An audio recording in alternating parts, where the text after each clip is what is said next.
ku munsi ugira gatatu w'ivyo bikorwa ari nawo wabaye wa nyuma abakenyezi baturuka mu bihugu 12 vya Afrika barashoboye guhanahana ivyumviro kubijanye n'imigambi ishikirizwa n'abagomba kwitoza uruhara rw'abamenyesha makuru mu gushigikira umukenyezi w'umunyafrika mu kuja muri politike y'igihugu ciwe. Bamwe bari bitavye ivyo bikorwa baserukira amashirahamwe atandukanye y'abakenyezi ngo barahungukiye ibitari bike.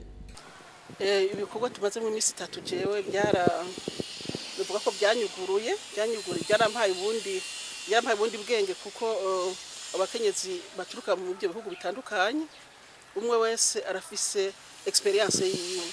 Urumva rero ko twungutse experience y'abagore baturuka mu bihugu byinshi, abo bose umwe wese arafise ico yagiye aterera kuko nta gihugu gisa n'ikindi. Hariho ibintu byakunze muri Senegal woja n'ahandi bitokunda, ariko hari ibyo duhurira ko twese. Ibyo duhurira ko twese nuko umukenyezi ni umukenyezi si ubwoko si urukoba, umukenyezi ni umukenyezi. Hari ibikorwa rero umukenyezi umuntu wese yitwa umukenyezi ashobora gukora. Muri ibi rero icyo twabonye ko akenshi mu biganiro twagiye batugiriye baratweretse ko abakenyezi baracitinya, ntibarubahuka kuvuga ibyo biyumvira, gutanga imigambi yabo kuko turafise icabiteye, turafise imigenzo y'ibihugu bya Afrika imyinshi irasa. Yatumye umugore yumva kumengo nta nguvu nyinshi afise, yatumye umugore yumva kumengo ntangana n'umugabo, kubera ko twabikuriyemo rero abenshi birabagora kubisohokamwo. Ariko rero uyu munsi iyo urabye ibyo maze mu minsi muri iyi nama nabonye ko abagore amaso yarugurutse. Reka nabene gutunganya ivyo bikorwa bamenyesha ko ngo ihangiro bari bihaye bashoye kurishika ko muri rusangi.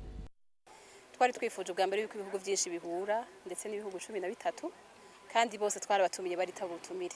Ico ni kiza ni kimwe cyane ko twabashaka ko yuko bo hanahana ivyiyumviro, bagahanahana ubumenyi, bagahanahana bagasangira ivyo bamaze gushikako mu bihugu vyabo kubijanye n'uruhara rw'umukenyezi mu nzego zifata ingingo. Ivyo vyarabaye, barahanahanye ko barabona intambamyi, barazisangiye ingene boguma bakora kugira ngo umukenyezi aronke ikibanza mu nzego zifata ingingo. Vyarabaye, murabona yuko n'ivyigwa byashikirijwe byari vyigwa no vuga yuko bitandukanye. Murabona yuko harimwo ugusangira novuga ingene iwabo mu bihugu bitandukanye, mu bihugu byitavye buno butumire, ingene uruhara canke n'ikibanza by'umukenyezi mu nzego zifata ingingo ingene bimeze. Ivyo vyarabaye. Hariho icigwa kijanye n'uruhara rw'amashirahamwe adaharanira ivyicaro mu bya politike, navyo nyene vyarabaye, barabisangiye. Harimo ivyigwa bijanye n'uruhara ndetse rw'abamenyesha makuru mu guteza imbere novuga nti ibibanza, uburongozi bwiza, uburongozi bufashe bw'abakenyezi mu nzego zifata ingingo vyabaye. Ivyo bikorwa vyahuje abakenyezi baturuka mu bihugu 12 vya Afrika kugira ngo bashobore kurabira hamwe uruhara rw'umukenyezi mu nzego zifata ingingo, co kimwe n'uruhara rwiwe nyene mu gukinga amatati yibonekeza mu bihe vy'amatora. Rwari rwatunganijwe n'ishiramwe mpuzamakungu Corday rya hano iwacu riri kumwe na Kafobe hamwe rero na SPPDF.